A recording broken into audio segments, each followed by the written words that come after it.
What is up, everybody? Welcome to DFS by the Numbers. These are my Draftkings MMA picks for UFC Vegas 58. We have Rafael Fiziev going against Rafael dos Anjos. I need all the wins, yeah. Harder than all that is. You better move, you might get knocked out. Knocked out. You better move, you might get knocked out. Knocked out. You better move, you might get knocked out. Knocked out.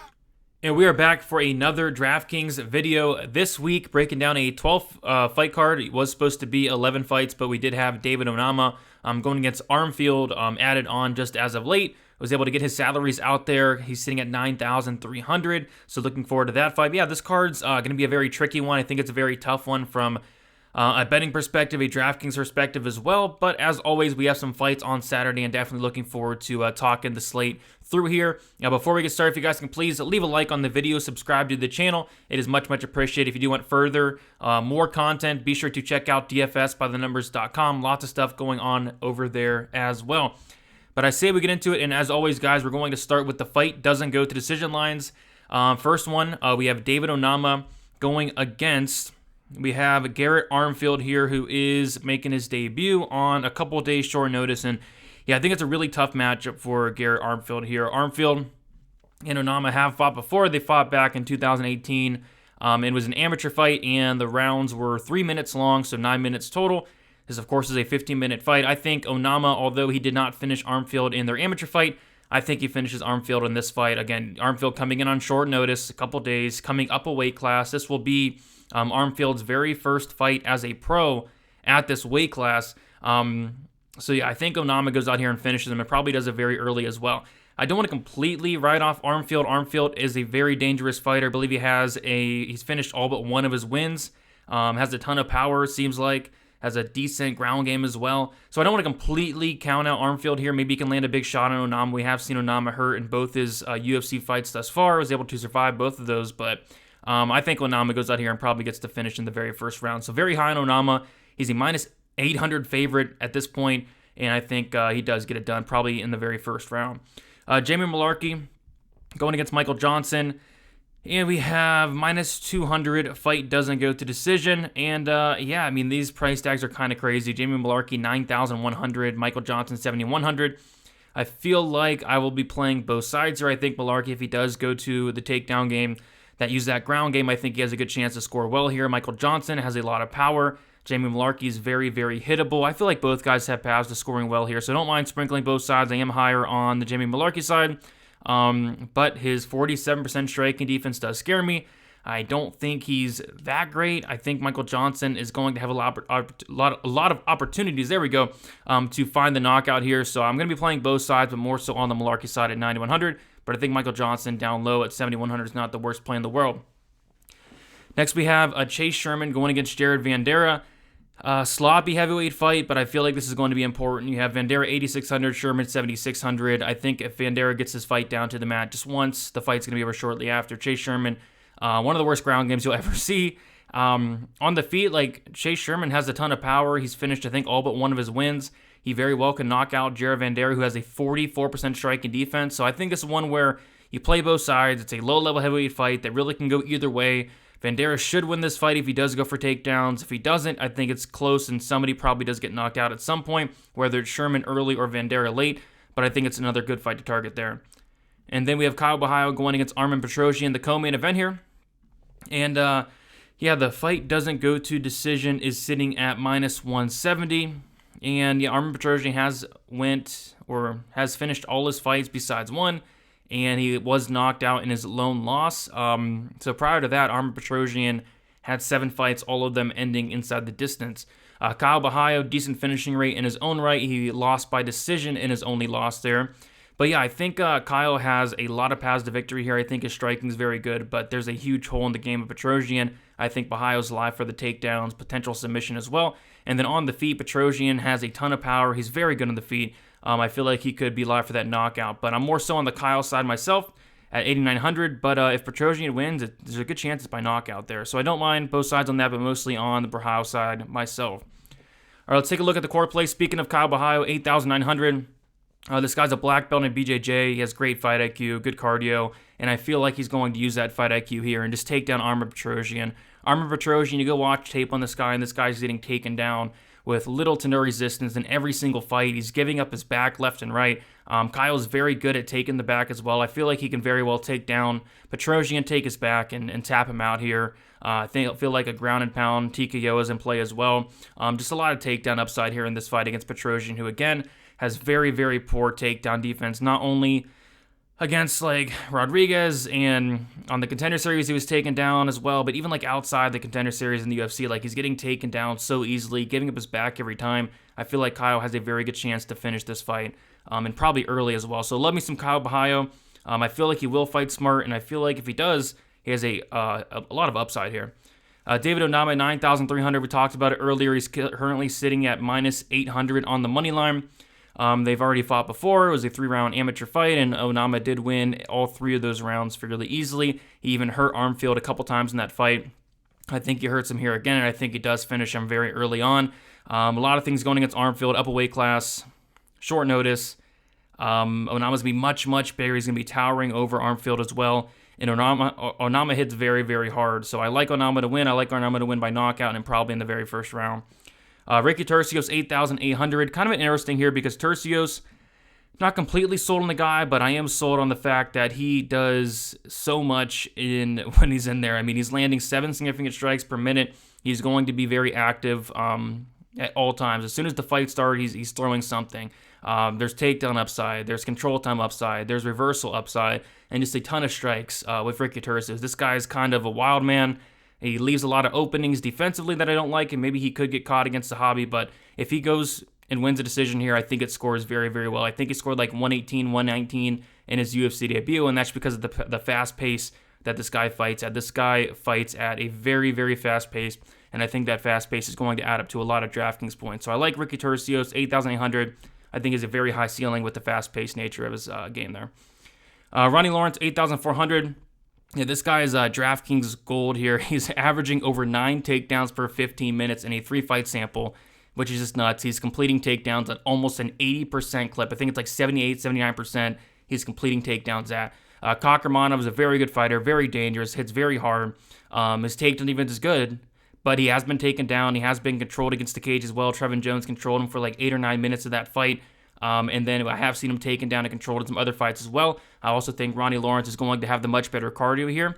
So yeah, Kakhramonov could potentially catch him at some point, whether it's a submission or a knockout. But if Ronnie Lawrence does win this fight, and I think he does, if it does go to decision, expect a lot of takedowns, expect a lot of control time. And at 8,400, sign me up. But this is a fight you're going to want to definitely be high exposed to because I think the winner scores very well. GPP plays here. Tresean Gore, 8,300.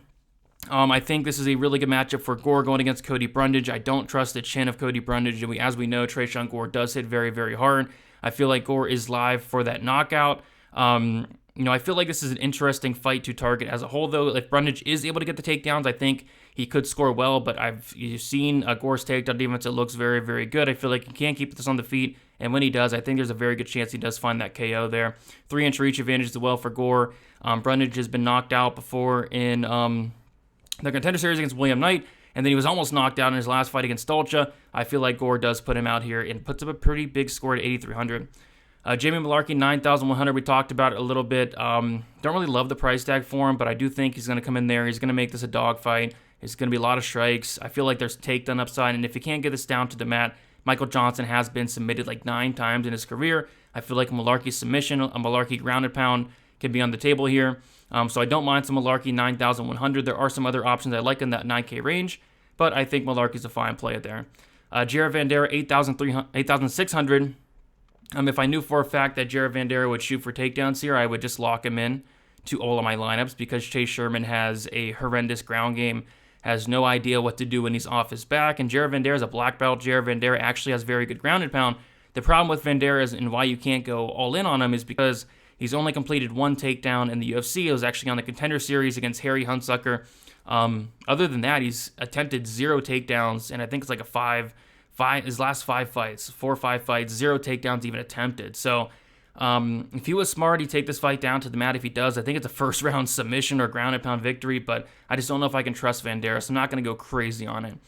Syed Nurmagomedov, 9,200. Really like Syed here. I think is a safe play. He's the biggest favorite on the card behind David Onama, who's minus 800. I think Nurmagomedov's like minus 330, minus 340, which is definitely wide, but I feel like he's better everywhere. I feel like he can mix in some takedowns here. He's not had any success at all thus far in the UFC with his takedowns. I think he's completing them at a 7% accuracy, but I feel like he can mix in one or two here. But he is primarily a striker and a very good striker. Lots of power, very flashy, lots of spinning attacks. I feel like he's going to be landing the more volume. He's much, much younger. I think Syed Nurmagomedov is a very safe play here at 9,200. In terms of the upside, I do like some other guys better, but I think he should get the job done.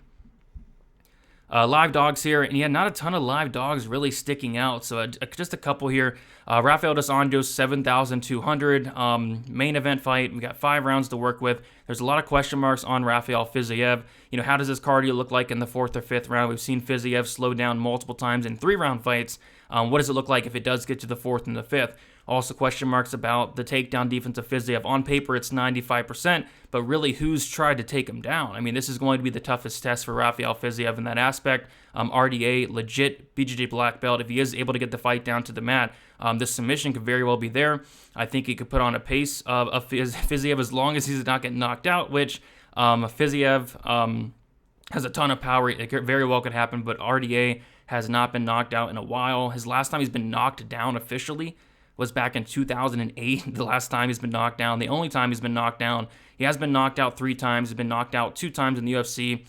Jeremy Stevens and I believe it was Eddie Alvarez as well. So, showing a good chin. Yeah, don't mind a shot on RD, especially at the price tag. I mean, could Fiziev win? Absolutely. He should win. He's a big favorite, but RD, if he does win the fight, I think he scores well at 7,200. Even in a loss, I like him in cash there. I feel like if this could get extended. I feel like he could get some takedowns, and I don't mind some RDA, but it is a pretty tough matchup. Syed Yukub Kakramanov, 7,800. I feel like I said, this is a fight you want to target. Ronnie Lawrence is DraftKings gold. If Ronnie Lawrence wins, he's going to score a ton of points. But Kakramanov, he's dangerous everywhere. He has good takedown defense, a ton of power, submission game. And we have seen Ronnie Lawrence knocked down before. We saw him get knocked down twice against Mana Martinez in that 3rd round. Kakramanov throws a ton of power into his shots. A Kakramanov finish would not completely surprise me.